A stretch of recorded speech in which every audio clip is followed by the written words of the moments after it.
Guys, update ko kayo. Andito na ako sa kung saan ako pupunta at kung ano yung gagawin natin.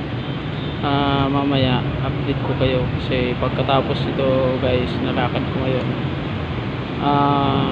Kasi hindi ako ngayon pumasok, pero para mapunuan yung araw natin, mag-ano tayo ng sideline para maka-ano tayo sa isang araw na hindi tayo pumasok. Kailangan meron tayo gawin para makuha yung araw din na nagkaroon tayo ng sahod.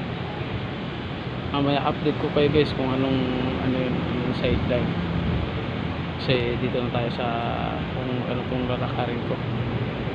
Follow ko kayo mamaya pag tapos na ako at kung pupunta na ako dun sa pupuntahan kong sideline, o halimbawa man matapos ako kagad dito sa lakad.